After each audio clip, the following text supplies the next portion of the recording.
Hello दोस्तों, welcome back to my YouTube channel. मेरे दोस्तों, पिछली वीडियो में मैंने कॉन्स्टिट्यूशनल लॉ के आर्टिकल 14 पर पार्ट 1 बनाया था। अगर वो पार्ट आपने अभी तक नहीं देखा है तो इस पार्ट को देखने से पहले वो पार्ट ज़रूर देखें। उसमें मैंने आर्टिकल 14 का बिल्कुल बेसिक आपको बताया है। तो मेरे दोस्तों, अगर आर्टिकल 14 की मैं बात करूं तो आर्टिकल 14 में बोला गया है कि state shall not deny to any person equality before law and equal protection of law.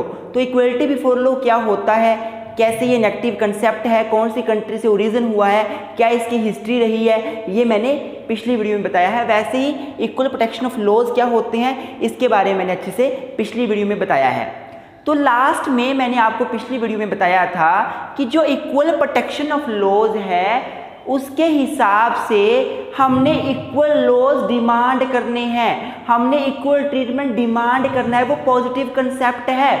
अब इक्वल लॉज डिमांड करने का मतलब क्या है यहाँ पे, तो एक स्टेटमेंट बताई थी मैंने आपको कि like should be treated alike but not that unlike should be treated with like. क्या बोला मैंने आपको कि जो लाइक हैं, जो इक्वल हैं, equal should be treated with equal.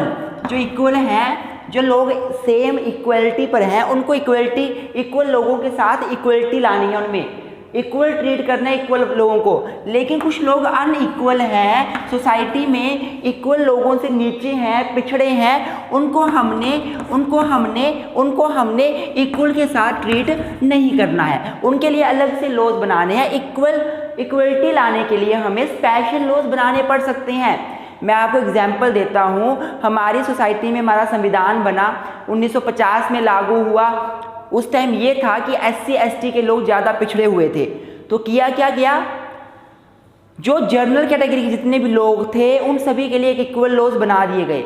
SC ST के लिए स्पेशल लॉज बनाए गए, क्योंकि अगर SC ST को भी उन लॉज में हम रेगुलेट करते तो अनइक्वल को हम इक्वल के साथ ले आते। पर ऐसा नहीं करना है। हमने अनइक्वल को इक्वलिटी में, इन अनइक्वल को इक्वल के साथ लाने के लिए उनको स्पेशल लॉज देने हैं, उनके लिए इक्वल लॉज डिमांड करने हैं। तो ये होता है हमारा दूसरा concept, equality before law, equal protection of laws.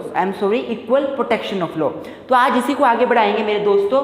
आज हम पढ़ेंगे रीजनेबल क्लासिफिकेशन के बारे में और टेस्ट ऑफ रीजनेबल क्लासिफिकेशन के बारे में। यहाँ पे एक स्टेटमेंट है जो आपने याद करनी है कि क्लास legislation is prohibited,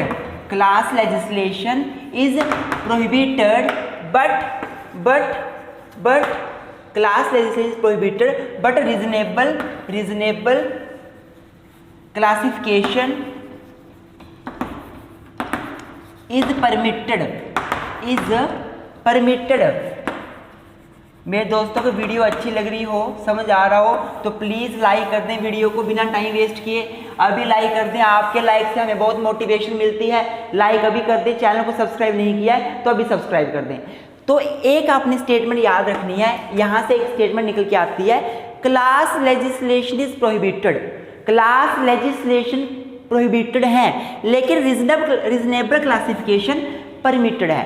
बोलने का मतलब क्या हुआ कि आप रीजनेबली लोगों को क्लासीफाई कर सकते हो, रीजनेबली लोगों को क्लासीफाई करके उनके लिए अलग से लॉ बना सकते हो, ये परमिटेड है। पर आप किसी एक पर्टिकुलर क्लास के लिए अलग से लॉ बना दो, ये परमिटेड नहीं है। क्लास लेजिस्लेशन, किसी पर्टिकुलर क्लास के लिए लॉ बनाओ, ये परमिटेड नहीं है। मैं आपको बताता हूँ मेरा बोलने का मतलब क्या है। फॉर एग्जाम्पल, अगर हमारी सोसाइटी में SCs, STs, OBC, EWS, इन सभी की क्लासेस कर दी गई, क्लासिफिकेशन कर दिया गया और इनके लिए लॉज बनाए, रीजनेबल क्लासिफिकेशन की गई, ये तो परमिटेड होगी। लेकिन मान लो SC की अलग से क्लासिफिकेशन हो गई, ST की अलग से क्लासिफिकेशन हो गई, OBC की अलग से क्लासिफिकेशन हो गई। अब इन SCs के बीच जो लोग हैं, जो SC में आने वाले लोग हैं, इनके लिए अब अलग से लॉज बनाए, इन द सेंस कि इनमें भेदभाव किया गया, क्लास लेजिस्लेशन बनाया गया।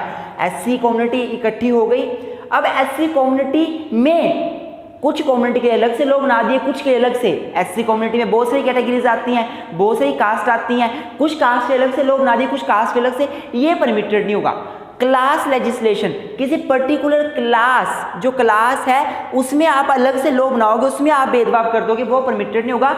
आपने अगर मान लो मैन और वुमेन में डिफरेंस कर दिया, क्लासिफिकेशन कर दी, रीजनेबल है क्लासिफिकेशन, परमिटेड है। लेकिन आप मैन और वुमेन में क्लासिफिकेशन करने के बाद वुमेन में बीच में कैटेगरीज बना दो, इन वुमेन्स को हम इतना बेनिफिट देंगे, इन वुमेन्स को बेनिफिट नहीं देंगे, तो ये परमिटेड नहीं है। अगर आपने क्लासिफिकेशन करी है दैट इज अलाउड, बट उस क्लासिफिकेशन के बाद फिर जो ग्रुप निकल के आते हैं उनमें भी भेदभाव करते हो, वो अलाउड नहीं है आर्टिकल 14 के हिसाब से। तो क्वेश्चन ये राइज होता है मेरे दोस्तों कि रीजनेबल क्लासिफिकेशन क्या होगी।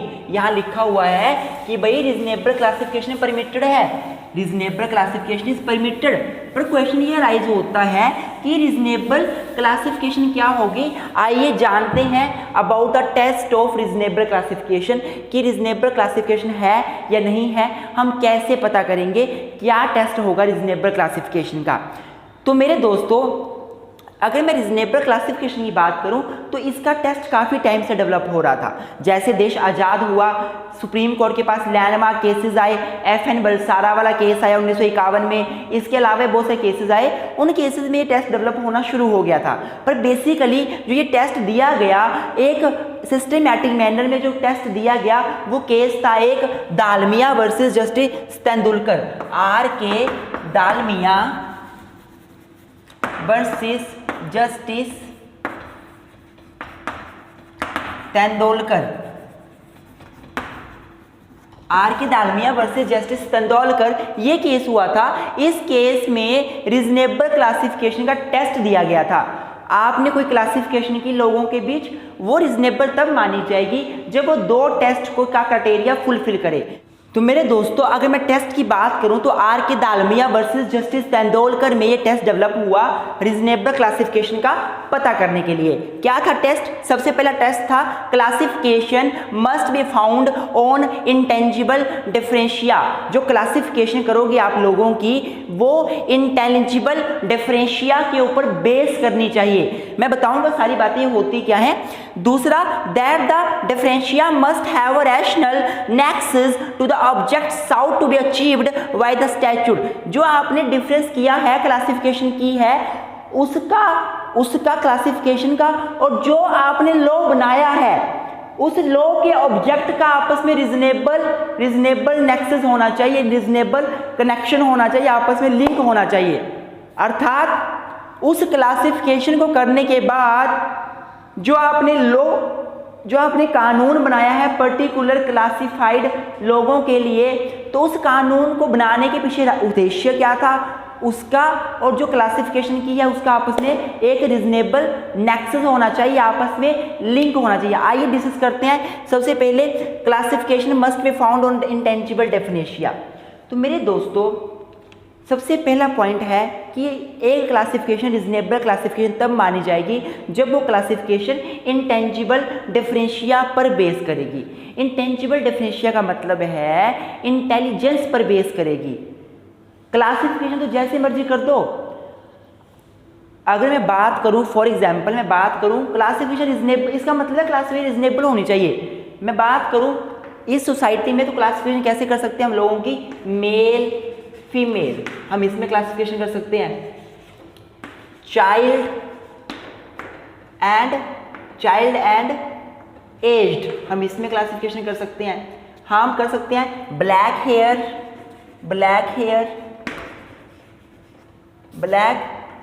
हेयर्स एंड वाइट हेयर्स, काले बाल और ब्लैक बाल और वाइट बाल, सफ़ेद बाल के बीच लोगों में क्लासिफिकेशन कर सकते हैं।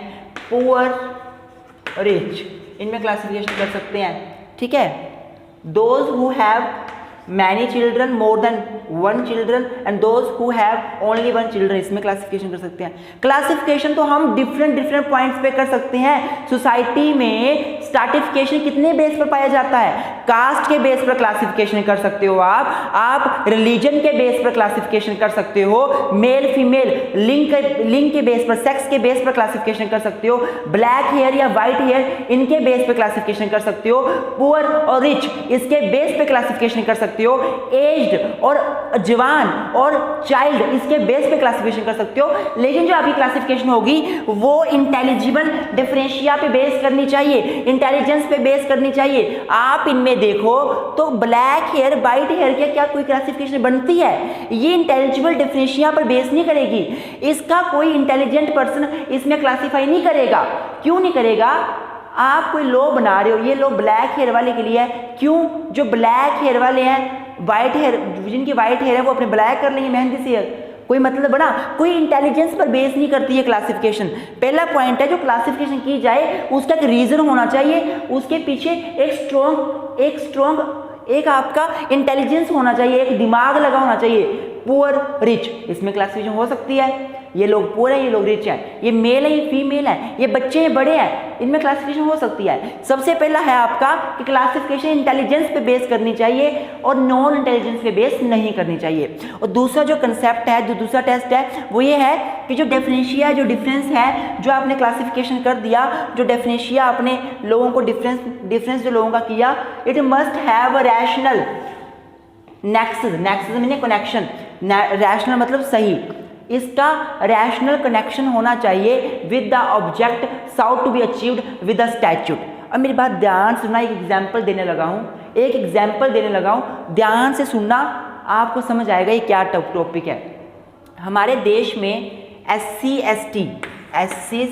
ST जनरल इनके बीच क्लासिफिकेशन की गई है। SC ST को अलग से रखा गया है, अलग से शेड्यूल बनी है, प्रॉपर शेड्यूल कास्ट की शेड्यूल अलग से है, शेड्यूल ट्राइब्स की शेड्यूल अलग से है, दूसरा जनरल लोगों को अलग से रखा गया है। क्लासिफिकेशन रीजनेबल है? पहला टेस्ट देखो, क्लासिफिकेशन रीजनेबल है? हाँ, इंटेलिजिबल डिफरेंशिया के बेस पे करती है, हम इस पे क्लासीफाई कर सकते हैं। क्यों कर सकते हैं? क्योंकि कुछ लोग पिछड़े हुए हैं, कुछ लोग पिछड़े नहीं हैं, तो क्लासिफिकेशन की जा सकती है।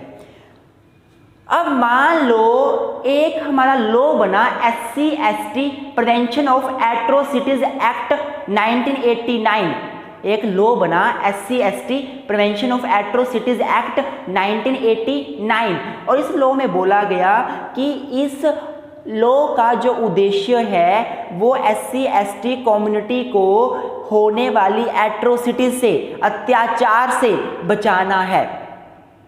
लॉ बना, उसमें बोल दिया, ऑब्जेक्ट में मेंशन कर दिया, प्रियम्बल में मेंशन कर दिया, the object of this act is to prevent the atrocities committed on the SC ST person.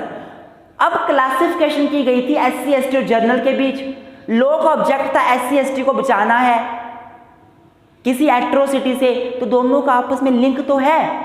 Law बना था SC ST के लिए, SC ST में क्लासिफिकेशन की गई, लिंक है, रैशनल नेक्सस है, मतलब जो डिफरेंस किया गया SC ST जनरल के बीच उसका, और जो लॉ का ऑब्जेक्ट था कि हमने SC ST को बचाना है एट्रोसिटी से, उन दोनों के बीच आपस में लिंक तो है, एक ऑब्जेक्ट का आपस में नेक्सस तो है।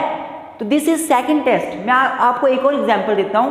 मान लो हुआ क्या, सोसाइटी में बच्चों को और बड़ों को आपस में डिफरेंस कर दिया गया। क्या किया गया? क्लासिफिकेशन कर दी गई माइनर और मेजर। किसकी? माइनर और मेजर। माइनर मेजर में क्लासिफिकेशन कर दी गई, वहां पे स्टैट्यूट बना इंडियन कॉन्ट्रैक्ट एक्ट 1872, वहां बोला गया माइनर कॉन्ट्रैक्ट में एंटर नहीं कर सकता, माइनर कॉन्ट्रैक्ट में एंटर नहीं कर सकता।